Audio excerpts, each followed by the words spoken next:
te amei, beleza infinita, antiga e tão nova, verdade sem fim. Tarde te amei, beleza infinita, antiga e tão nova, verdade sem fim. Voltado pra ti, fizeste o meu ser e o meu coração.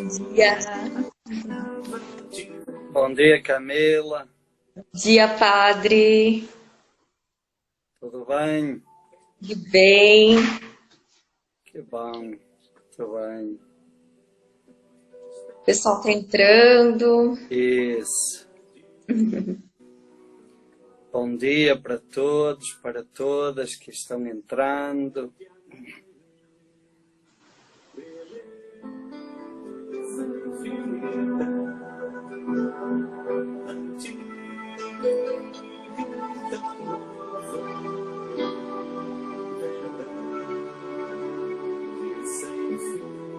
Yara, né? Tu és minha paz.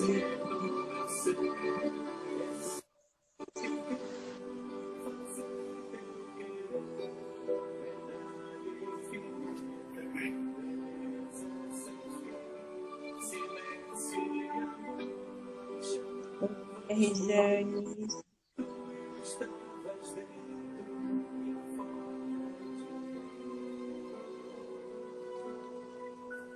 Para quem vai chegando, vamos acolhendo com essa música um poema de Santo Agostinho, musicado pelo Padre Zé Luís.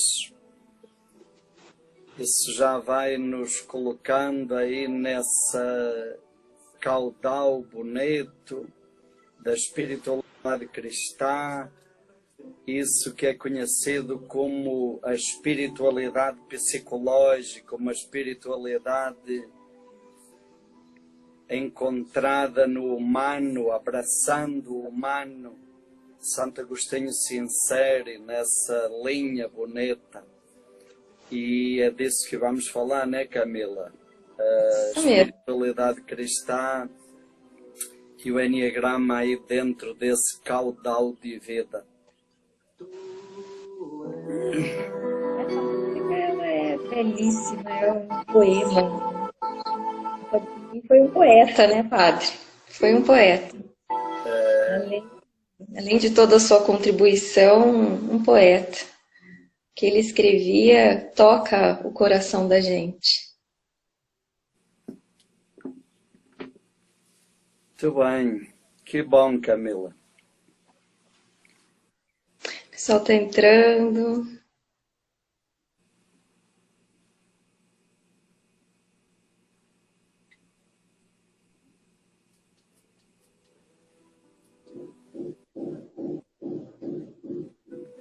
Gustavo, bom dia.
dentro e fora de mim, perdido nas coisas, sentir sem paixão do meu ser, sentir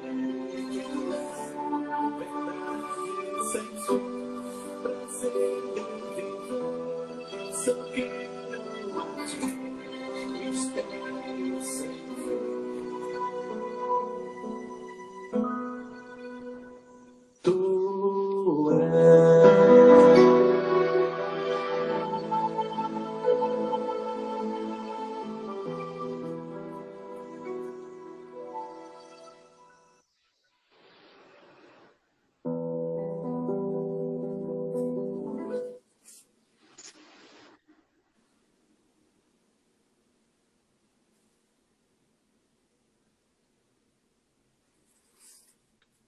Tudo bem, Camila?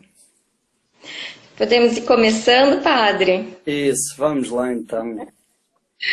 Só bom dia, sejam todos muito bem-vindos. Gratidão pela presença de vocês. Padre Domingos, que alegria para nós começar o feriado, meditando juntos, compartilhando. Uma alegria muito grande. Muita. Bom, que bom. Também sinto uma alegria muito grande em poder começar este dia conversando com você, com tantas pessoas que nos acompanham e falando sobre este assunto que acho que é um assunto bonito e interessante para a gente conversar, até porque é um assunto que não é muito falado, né, no mundo do Enneagrama e também na tradição da espiritualidade cristã não se fala muito disso, então é uma boa oportunidade, né? Sim. E nós podemos iniciar com uma meditação, padre? O que o senhor acha? Ótimo, ótimo.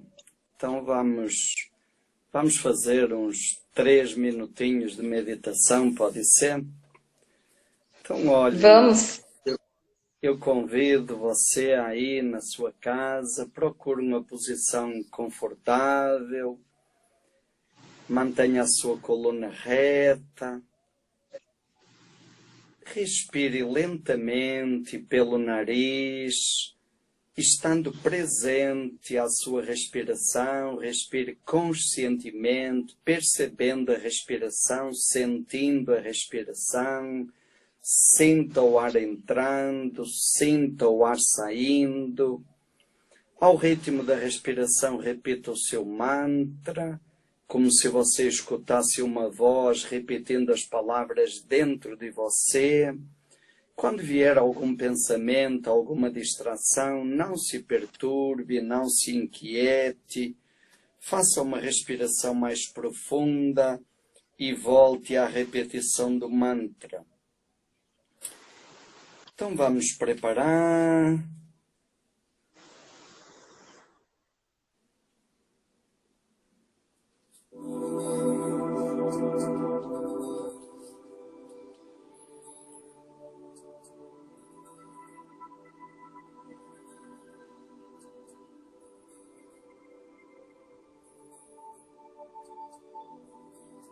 Nós somos seres de amor, de luz, de paz.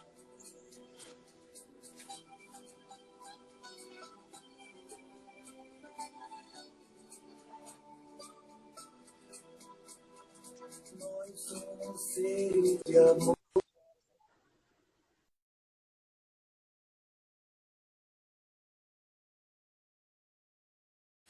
De amor, de luz e paz. Nós somos seres de amor e paz. Nós somos seres de amor, de luz e paz.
Nós somos seres de amor e luz e paz.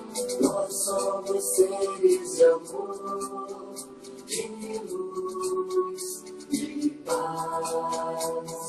Nós somos seres de amor e de luz e paz. Nós somos seres de amor.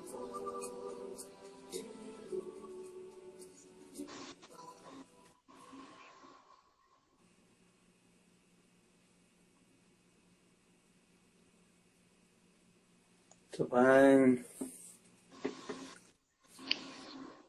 Então vamos nós, não é, Camila? Vamos, que lindo. Me veio agora no coração, o amor quer falar, né? O amor quer se revelar. Algo de especial, o amor quer falar, né? Nessa manhã. Padre, talvez nós possamos então começar falando sobre espiritualidade. Vamos diferenciar espiritualidade de religiosidade? Uhum. Muito bem, olha, tenho uma parábola que eu gosto muito. O mestre acordou de noite e viu uma lua linda. Estava uma lua linda. E o mestre ficou encantado. E ele desejou que o discípulo também pudesse contemplar a beleza da lua. E ele foi lá, bateu na porta do quarto do discípulo. O discípulo acordou, meio sonâmbulo, e o mestre disse: vem cá, vem cá. Aí chamou, levou ele até à varanda, apontou assim e disse: olha, olha que lindo. E o discípulo ficou olhando, olhando, olhando, e depois disse: é mesmo, mestre, como a sua mão é linda. Olhe, eu acho que a diferença entre religião e espiritualidade é fundamentalmente essa. Espiritualidade é apreciar, contemplar, saborear o brilho da lua. Espiritualidade é experimentar Deus, o amor, amar e ser amado. Religião é a mão que aponta para a lua. As religiões são itinerários, sinais, estruturas, um conjunto de experiências que nos ajudam a chegar nessa experiência de Deus. E é importante nós separarmos isso, não é? Claro que a finalidade de todas as religiões deveria ser isso, ajudar-nos a saborear, contemplar a beleza da lua, a experimentar o amor de Deus e a expressá-lo comunitariamente, não é? Mas a espiritualidade é algo que vai além de todas as tradições religiosas, não é? Hoje nós vamos falar mais sobre a dimensão do Enneagrama ligada à tradição da espiritualidade cristã. Mas vamos focar nisso, olhar dentro do cristianismo essa vertente espiritual, né? Da experiência, da busca e da experiência de Deus. E o que seria, padre, olhar para o Enneagrama, experimentar, saborear o Enneagrama sob a luz cristã? Como seria isso? Olhe, eu acredito que todas as tradições religiosas são a mão que aponta para a lua, né? E em todas as tradições religiosas nós vemos essa busca pelo autoconhecimento. O autoconhecimento é o caminho privilegiado. E eu diria, falar do Enneagrama dentro da tradição cristã seria a gente resgatar aí dentro dessa história da espiritualidade cristã, resgatar essa dimensão do autoconhecimento. E especificamente, o cristianismo foi uma das fontes onde o Enneagrama bebeu. O Enneagrama não tem uma religião, não está vinculado a uma religião, mas ele se inspirou nas 3 grandes religiões mediterrânicas: o judaísmo, o cristianismo e o islamismo. Ele dialoga muito bem com todas as religiões, com as outras religiões também, como por exemplo o budismo, mas ele bebe de uma maneira mais específica na tradição judaico-cristã e no islamismo. Então nós vamos encontrar dentro do islamismo, assim, dentro da tradição cristã, bases muito bonitas, fontes muito bonitas para entendermos o Enneagrama. Digamos que o Enneagrama é um filho que tem raízes lá na tradição cristã e raízes muito profundas. E só para vermos isso, Camila, se me permite, eu gostaria de ler algumas frases. E eu pedia que você que está nos escutando tentasse perceber que tipo de autor, de autora terá escrito essas frases, não é? Tente perceber, essas frases vêm de onde? Será que são frases de algum psicólogo, psicóloga famosa? Vamos escutar as frases. Eu vou ler sem falar o autor. Vamos lá. Vamos lá, olha. A melhor maneira de se chegar ao conhecimento de Deus é através do conhecimento de si mesmo. Não penseis que havereis de entrar no céu sem primeiro entrar em vós mesmos, a fim de conhecer e considerar a vossa miséria. Se queres conhecer a Deus, conhece-te a ti mesmo. Conhece-te, aceita-te, supera-te. Quanto mais eu vou ao encontro de mim, mais eu encontro dentro de mim um outro que não sou eu, mas que, no entanto, é o fundamento da minha existência. Parece-me, pois, que o mais importante de todos os conhecimentos é o conhecimento de si mesmo, pois quando alguém conhece a si mesmo, ele há de chegar ao conhecimento de Deus. Conhece-te a ti mesmo, porque és a minha imagem, e assim hás de conhecer a mim, de quem és imagem. Em ti tu me encontrarás. O nascimento de Deus se dá no fundo da alma humana e não fora do homem. O homem pode realizar este nascimento com o seu próprio trabalho, voltando-se para Deus. Como você pode divinizar-se se ainda não se tornou humano? Antes de tudo, garanta a condição de ser humano e assim poderá participar da glória de Deus. Espiritualidade sem autoconhecimento pode tornar-se alienação. E autoconhecimento sem espiritualidade pode levar ao desespero.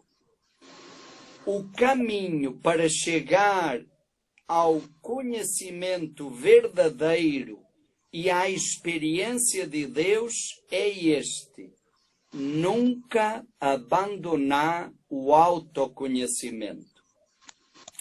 Reconhece-te como imagem de Deus e envergonha-te por a teres recoberto com uma imagem estranha. Lembra-te da tua nobreza e envergonha-te de quanto decaíste. Não deixes de reconhecer a tua beleza, para que mais ainda te angusties pela tua fealdade. Olhe, parece assim conversa de psicólogo, psicóloga. Parecem especialistas ou palestrantes de autoconhecimento, né? Mas todas essas frases são de místicos cristãos, de grandes santos cristãos. Olhe, nós temos aqui frases de Santa Teresa de Ávila. Depois eu vou pedir para a Camila falar sobre o Castelo Interior, né? Esse livro bonito que ela escreveu sobre o Enneagrama e essa obra de Teresa de Ávila, né? O meu Castelo Interior, uma ligação profunda. Então temos frases de Teresa de Ávila, Evagrio, Santo Agostinho, São Tomás de Aquino, Clemente de Alexandria, Guilherme de Saint-Thierry, Mestre Eckhart, Santo Ireneu, Pascal, Santa Catarina de Sena e São Bernardo de Claraval. São os autores dessas frases que a gente leu. E então, olha, eu começaria perguntando assim: é possível chegar a uma espiritualidade verdadeira sem percorrer o caminho do autoconhecimento? Não sei. Mas para esse povo todo, para esses santos, para esses místicos e muitos outros, eles acreditaram que o caminho é esse. O caminho para a espiritualidade, para chegar a uma experiência de Deus, é o autoconhecimento. Isso é muito claro, muito fantástico. E Jesus falou: conhecereis a verdade e a verdade vos libertará. E a primeira verdade é a verdade sobre nós mesmos. Quem somos nós? Aliás, as três grandes questões da espiritualidade, e são as três grandes questões do Enneagrama, são essas. Quem somos nós? Quem somos? De onde viemos? De onde viemos? A nossa origem, a nossa natureza, a nossa identidade originária. E para onde vamos? Qual é o sentido da nossa vida? Qual é o rumo? Qual é a direção? Ora, essas são as questões espirituais e isso é o centro do Enneagrama, não é? Então temos aí essa ligação profunda. Mesmo antes de falarmos de história, né, da história do Enneagrama no cristianismo e da ligação do cristianismo com o Enneagrama, só por isso a gente já pode ver aí uma conexão profunda, né? E o quanto o Enneagrama está dentro e tem um lugar especial dentro da espiritualidade, né? Eu acredito que hoje acredito plenamente nisso. Sem o desnudar-se do autoconhecimento, porque o autoconhecimento é um desnudar-se das nossas ilusões, sem o desnudar-se do autoconhecimento e sem o silenciar-se da meditação, a espiritualidade corre o risco sério de perder-se em fantasias. É um risco muito sério de perder-se em fantasias se não houver esse desnudar-se do autoconhecimento e esse silenciar-se da meditação. Isso é muito importante. Eu costumo dizer que se você não está pronto para silenciar com o Enneagrama, você não está pronto para falar de Enneagrama, né? Porque brota do silêncio esse autoconhecimento autêntico, né? Na minha perspectiva, o Enneagrama é um encontro profundo consigo, com o outro e com Deus. E nenhuma dessas dimensões deve ser mutilada, deve ser esquecida. O Enneagrama deve, sim, levar a um autoconhecimento profundo, olhar para dentro, né? Eu gosto muito da expressão que o Padre Domingos usa, viajar pelos meus labirintos interiores. Isso é muito bonito. O encontro com o outro, um encontro mais profundo, em que eu percebo o que existe por trás de tantos comportamentos, às vezes destrutivos. Agora eu entendo que por trás, né, de um comportamento que fere, há uma ferida. Só fere aquele que está ferido. Eu vou ferir o outro exatamente onde eu fui ferido também. E o encontro profundo com Deus também, né? Foi um padre aqui de Taubaté que me ensinou o Enneagrama, meu primeiro contato com o Enneagrama. Eu era muito jovem, tinha meus 20 e poucos anos. E eu me lembro que no final do primeiro módulo, eu olhei para ele, né, conversei com ele, falei, olha, eu vou levar isso aqui para as empresas, mas aí aquele último módulo que fala de essência, de Deus, eu não levo, né, mas dá para levar essa parte de personalidades. E ele me disse, Camila, é impossível, eu jamais faria isso, né? E eu lembro que eu desci as escadas daquela faculdade pensando, é que ele não está por dentro, né? Eu era muito jovem, ele não está por dentro do mundo empresarial, não é assim. Ao final do terceiro módulo, o último módulo do curso, eu olhei para ele no final e disse, é impossível falar de Enneagrama sem falar de espiritualidade. O senhor está certo. Esse encontro com Deus é fundamental através do Enneagrama. O Enneagrama chegou até nós também para isso. É esse mapa de volta para casa. Não é Exato. apenas autoconhecimento, mas que encontrar a si mesmo é encontrar Deus em nós. E eu não posso trair essa essência do Enneagrama, né, padre? Exato, porque isso é importante, porque o Enneagrama é um mapa psico-espiritual. Ele nos ajuda a entender o nosso comportamento, ajuda, mas ele nos ajuda também a descobrir a nossa essência, a natureza da nossa natureza, a nossa origem, e a nossa origem é Deus. Cada um pode dar o nome que quiser. A gente não pode, como já dissemos, vincular o Enneagrama a uma religião, mas que o Enneagrama tem essa dimensão de essência, de transcendência, isso é inegável. Então, quando nós buscamos nos conhecer, quando nós vamos lá na raiz de quem nós somos, mais cedo ou mais tarde nós nos encontramos com a origem, com Deus. Os nomes podem variar, mas não tem outro caminho. Se o autoconhecimento for verdadeiro, profundo, sério, autêntico, não tem como não nos levar até Deus. Isso é imprescindível. Então, eu acho isso fantástico, viu, Camila? Se a gente tirar do Enneagrama, do ensino do Enneagrama, essa dimensão espiritual, nós estamos mutilando profundamente, quebrando tudo que é a tradição do Enneagrama. Isso é a primeira coisa. E segundo, eu tenho trabalhado também muito nas empresas e eu percebo precisamente isso. O que as pessoas hoje mais buscam é essa dimensão espiritual. É algo que fale sobre o sentido da vida, que preencha esse vazio, que no fundo é um vazio de Deus, um vazio de sentido. E aí nós temos um mapa com o Enneagrama, um mapa tão profundo e tão completo que tem essa dimensão espiritual. As pessoas estão esperando isso e nós vamos deixar de falar disso. Acho que além de ter um desrespeito à tradição do Enneagrama, seria também um desrespeito, uma traição até à busca das pessoas. As pessoas já estão cansadas de técnicas e de explicações e de diagnósticos e de métodos para melhorar. E elas já viram que isso que não funciona. As pessoas estão buscando algo que seja profundo, que tenha consistência, que alimente.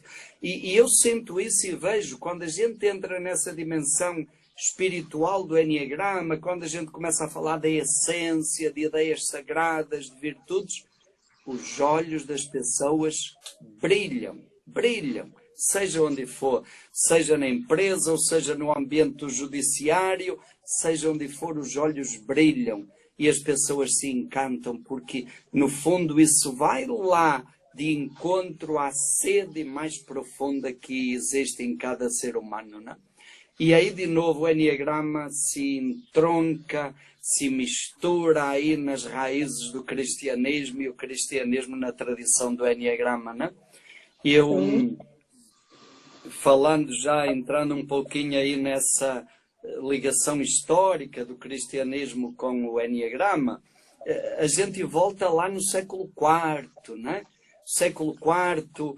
Até o ano 316, o cristianismo era proibido dentro do Império Romano. Os cristãos eram perseguidos, eram martirizados, né? Aqueles grandes shows horrorosos no Coliseu, onde os cristãos eram entregados às feras, né? E em 316, o imperador Constantino liberou o culto cristão. Então não é mais proibido ser cristão. E depois, em 390, um outro imperador chamado Teodósio, além da liberação, ele foi mais à frente e declarou o cristianismo como religião oficial. Então, quer dizer, em pouco espaço, aquilo que antes era proibido, agora é oficial. Agora é acolhido e valorizado com mordomias, né? O imperador entregou o palácio dele para o Papa morar. Aí começou digamos, a esculhambação da tradição cristã, né? E aí muitos cristãos reagiram e disseram, mas não é esse cristianismo fácil que a gente quer. A gente quer viver a radicalidade do Evangelho, a experiência profunda de Deus. E aí a partir de 316 começa o movimento ali nas regiões do Baixo Nilo, do Baixo Egito, os desertos ali mais perto da foz do Nilo, do mar Mediterrâneo, começa o movimento de fugir para os desertos. Eles saem dos campos e das cidades e cada um vai morar nos desertos do Baixo Nilo, cada um lá na sua gruta. E repara, a motivação era uma motivação espiritual. Eles não estavam preocupados com autoconhecimento.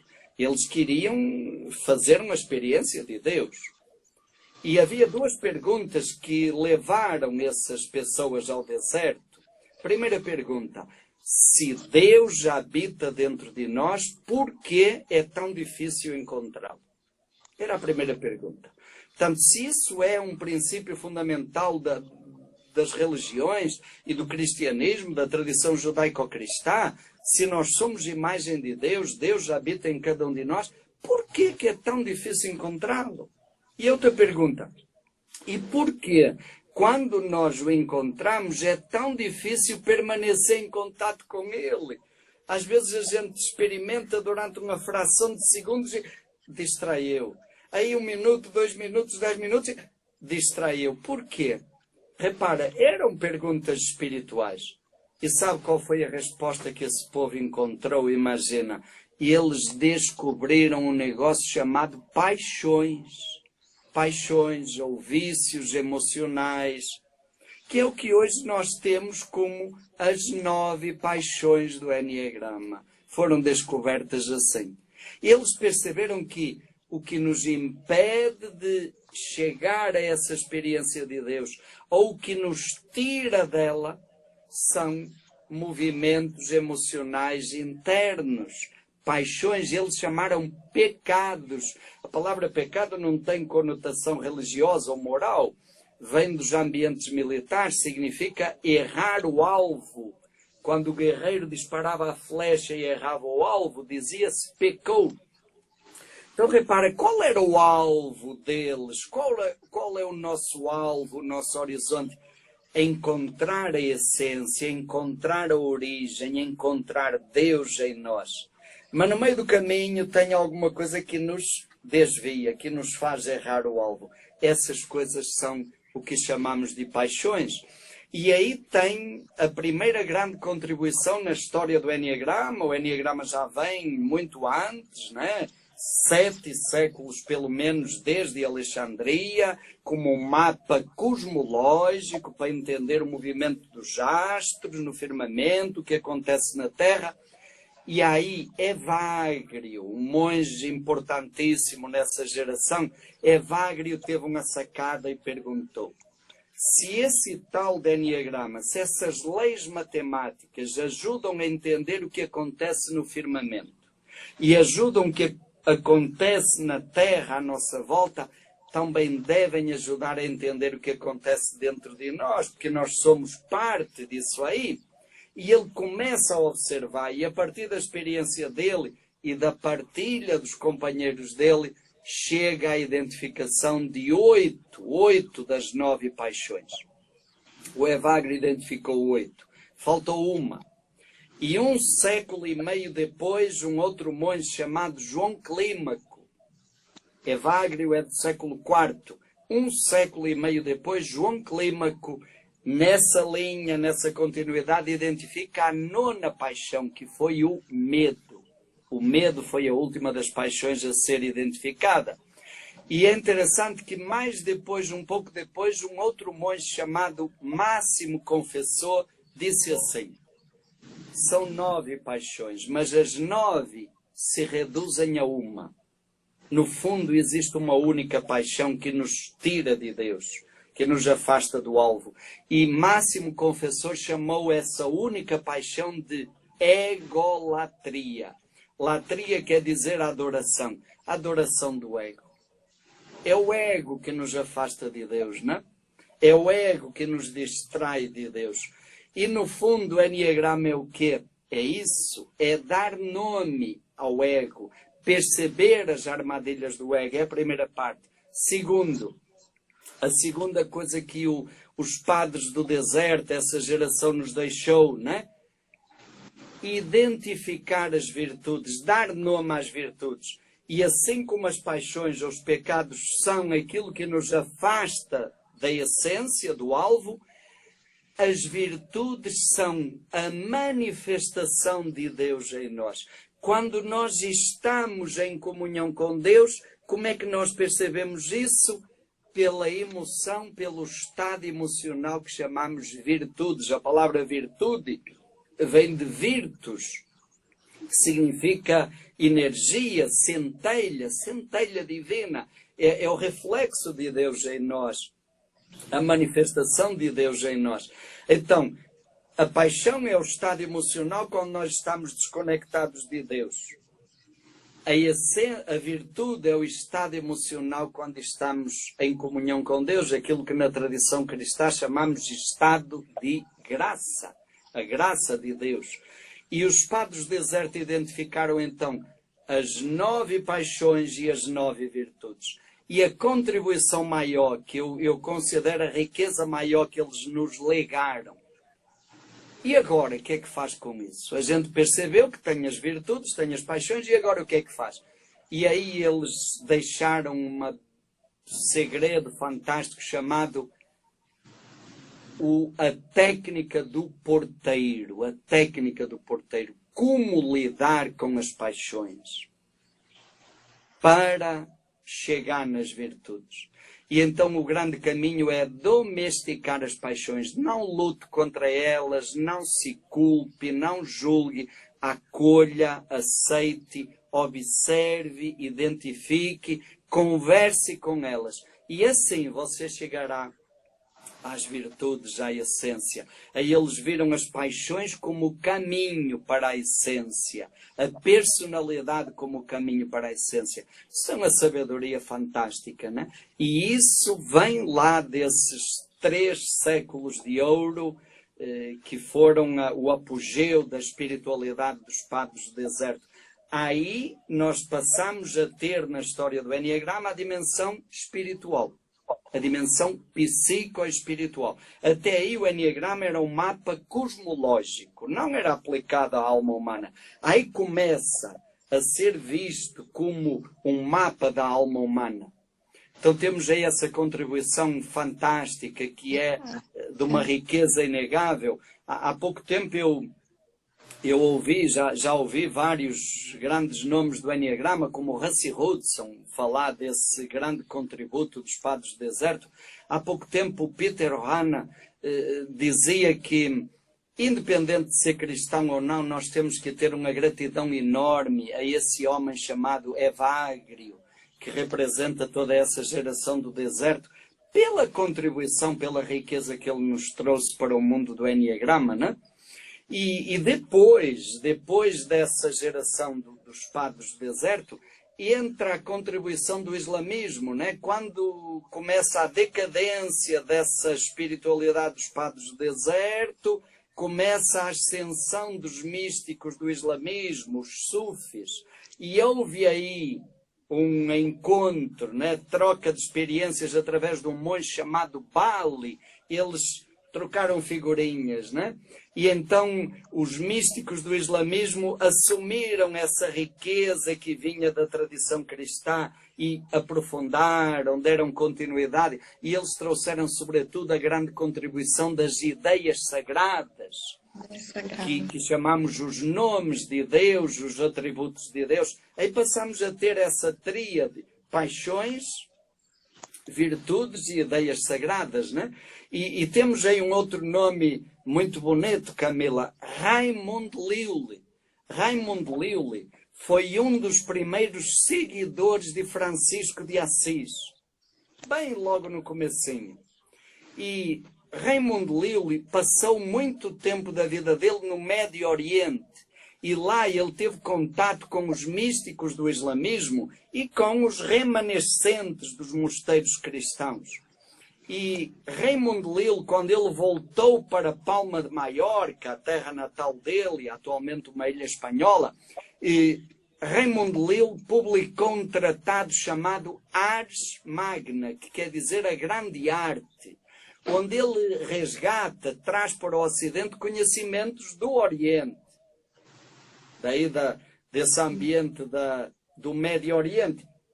Dentro desse livro, desse tratado, Ars Magna, tem um capítulo chamado Ars Brevi, que quer dizer pequena arte, pequeno saber. E Ars Brevis é o quê? O Enneagrama. Tem 3 figuras do Enneagrama, um com as 9 paixões, outro com as 9 virtudes e outro com as 9 ideias sagradas. Então Raymond Lille sistematiza, sintetiza o melhor da tradição cristã, da contribuição cristã para o Enneagrama e a contribuição do islamismo. E em 1308 ele publica esse fascículo, né? Ars Magna, com o capítulo Ars Brevis. Raymond Lille tem uma história bonita, porque ele ficou conhecido como o cristão que era amigo dos islâmicos sem querer que eles se tornassem cristãos. Olha que visão bonita de diálogo e de respeito, né? Sim. Raymond Lille, o corpo dele está na Catedral de Santiago de Compostela. Quando a gente faz o caminho de Santiago, eu sempre faço questão de levar a turma lá para ver a lápide do túmulo de Raymond Lille, como uma homenagem de gratidão. Nós que vivemos aí nesse mundo do Enneagrama, uma gratidão a esse nome, Raymond Lille. E ainda dentro da esteira do cristianismo, nós vamos encontrar depois, no século XVII, um cara chamado Athanasius Kircher. Athanasius Kircher era um padre jesuíta, século XVII. E o Athanasius Kircher resgata a tradição do Enneagrama. Tem uma contribuição muito bonita, que ele resgata o símbolo dos triângulos harmónicos, aquele símbolo dos 3 triângulos perfeitos, que estava mais esquecido ainda, e traz isso à luz. E ele diz assim, tem uma explicação belíssima sobre o símbolo dos triângulos harmónicos. Ele diz, olha, o círculo, podemos imaginar uma grande bola, um globo. E o que é que tem dentro desse globo? Tudo o que existe. Tem um triângulo, 9, 3, 6, que representa Deus, a divindade. Isso está dentro de tudo o que existe. Tem outro triângulo, 8, 2, 5, que representa a natureza, o mundo criado, o mundo das criaturas. E tem outro triângulo, 1, 7 e 4, que representa a humanidade, os seres humanos que têm um lugar específico dentro da criação. E ele diz, agora imagine esses 3 triângulos como 3 espelhos, se movimentando continuamente, permanentemente, e a gente começa a imaginar o reflexo de um aparece no outro.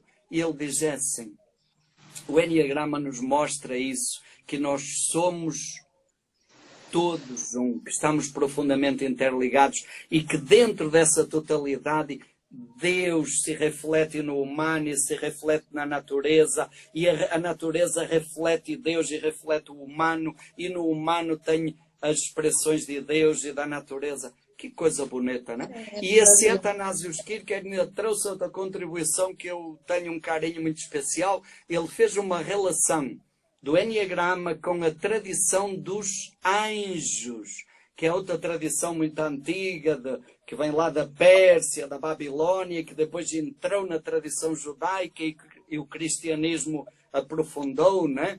Quando chegamos no século V, tem um tratado do Pseudo-Dionísio Areopagita, um grande místico, um tratado sobre os anjos. E o Athanasius Kircher faz essa ligação do Enneagrama com os anjos, né? Então isso só para a gente falar como não tem como não falar de espiritualidade cristã ao falar de Enneagrama. E não tem como falar de Enneagrama sem reconhecer e prestar essa homenagem e essa gratidão à grande vertente, à grande fonte que o cristianismo significou para a tradição do Enneagrama, né? É uma contribuição única, né, padre? E eu vejo assim a questão das paixões. Eu costumo dizer que no centro do nosso coração existe um altar. E a gente tem a tendência de colocar a nossa paixão do Enneagrama nesse altar. E aí nós adoramos, reverenciamos, e todos os nossos pensamentos, as energias, tudo que a gente faz, muitas vezes tem por trás a nossa paixão. dos comportamentos mais simples do dia a dia, até muitas vezes os mais destrutivos, tem por trás a nossa paixão, e a gente não percebe, né? O livro do Meu Castelo Interior Eneagrama, Isso, fala um pouquinho desse. Teresa de Ávila nos ensina que dentro de nós existe um castelo, como se fosse um castelo inteiro de diamante, com muitas moradas, né? E no centro desse castelo habita o próprio Deus em nós, né? E à medida que nós vamos crescendo espiritualmente, que nós vamos fazendo essa alquimia de paixão, de vício emocional em virtude, ou seja, vamos nos transformando, buscando, né, esse Deus, as moradas elas vão se abrindo para nós, até que a gente chega no centro, né? Então, o que a gente tentou fazer nesse livro, né? O que nós fizemos nesse livro? A cada morada, a personagem central ela é convidada a transformar a sua paixão em uma virtude. E a partir do momento que ela alcança essa virtude, a próxima morada se abre. Eu vejo que esse é um dos nossos caminhos. Não dá para sair de um curso de Eneagrama, o tipo 1, achando que o problema dele é perfeccionismo, ou o tipo 2, ser menos bonzinho, né? Tipo 1, precisa olhar para a ira, precisa buscar serenidade. Tipo 2 não é apenas ser, eu preciso ser menos bonzinho. Não, tem aí uma questão central chamada orgulho. E eu gosto muito quando o Padre Domingos ele nos fala que a nossa paixão sequestra os nossos instintos. Então, além de sequestrar pensamentos, sentimentos, muitos dos nossos comportamentos, até os nossos instintos se tornam reféns da nossa paixão. O nosso orgulho nos impede de nos relacionar bem com o grupo, com o outro, impede muitas vezes de cuidar de nós como nós precisamos ser cuidados. Então, as paixões sequestram. A paixão muitas vezes está por trás de comportamentos tão simples e muitas vezes destrutivos também. Então, a contribuição dos padres do deserto é ímpar. É ímpar.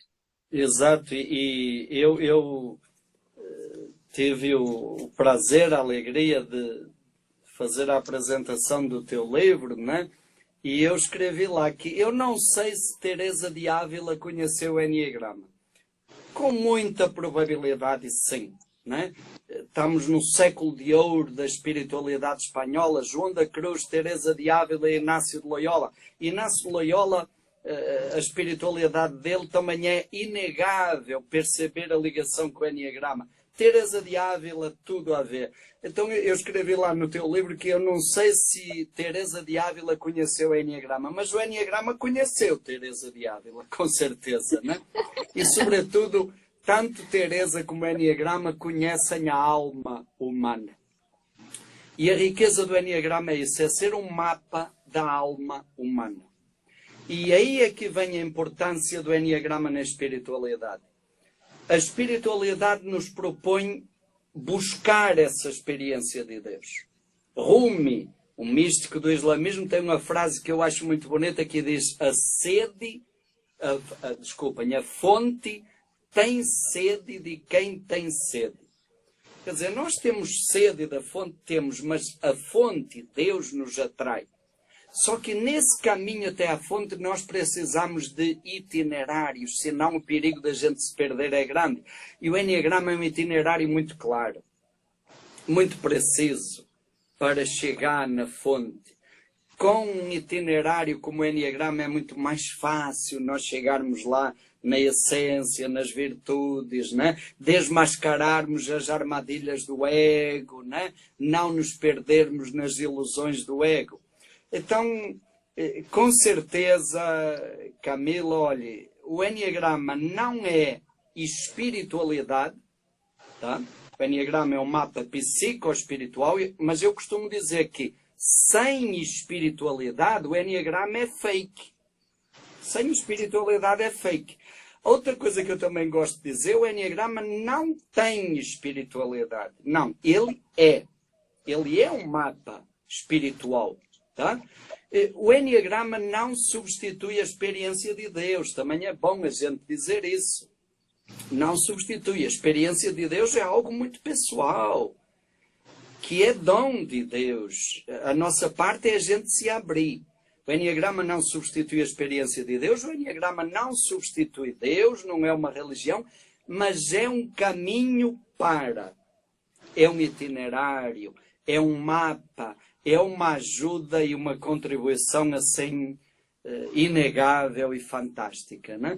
E é um diálogo muito bonito com a espiritualidade, especificamente com a espiritualidade cristã, porque as raízes estão muito misturadas, então a gente percebe aí uma linguagem muito comum, muito familiar para nós da tradição cristã, né? Sim, a espiritualidade cristã nos leva a desbravar o Enneagrama de uma forma com simplicidade, com muita sobriedade. É muito próprio da espiritualidade cristã, dos padres do deserto, o silêncio, a meditação, a observação, não é? Essa sobriedade, essa serenidade nos nossos caminhos de autodescoberta, de autoconhecimento. E eu vejo isso como sendo algo fundamental. Muitas vezes o Enneagrama, às vezes as pessoas vão por um caminho de mágicas, uma pílula mágica que eu tome, vai resolver o meu problema, o grandioso, o Enneagrama vai explodir, vai me transformar do dia para a noite. E não, é um caminho que precisa ser feito com docilidade, com amorosidade, com acolhimento das nossas sombras, das nossas paixões, dia a dia. É um processo diário que tem começo, mas não tem fim, né? Então, o Enneagrama é como se fosse um primeiro passinho de autoconhecimento, e ele não tem fim. A cada dia, a cada passo, a cada situação, você vai se percebendo. Nossa, essa ação reflete a minha paixão. Nossa, eu machuquei o outro nisso, mas é porque eu fui machucado aí um dia. Então, a cada dia, esse processo ele vai se desdobrando, vai se revelando para nós. O bonito do Enneagrama é um caminho, é esse caminhar. Não tem chegada, não tem fim. É ir apreciando a caminhada e desfrutando com simplicidade. Porque eu vejo isso, é fundamental a simplicidade. Quando a gente perde a simplicidade, parece que perde a essência do Enneagrama, né? Muito bem, a gente está terminando aí, né? E é isso, a simplicidade é o essencial. Leonardo da Vinci dizia que a simplicidade é a quinta essência da sofisticação. Porque é a origem, Deus é o amor é a base de tudo, né? E o Enneagrama é, sobretudo, um caminho de compaixão. Compaixão por nós e pelos outros. Isso é o amor, isso é a espiritualidade, isso é o cerne do cristianismo. Camila, muito obrigado. Prazer. Obrigado por esta oportunidade e um grande abraço para todos. E Nossa, que o Enneagrama nos ajuda a viver uma espiritualidade mais profunda. Muita gratidão, viu, Padre, por ter aceitado o nosso convite, que alegria. Como é bom começar o feriado assim, meditando, aprendendo tanto.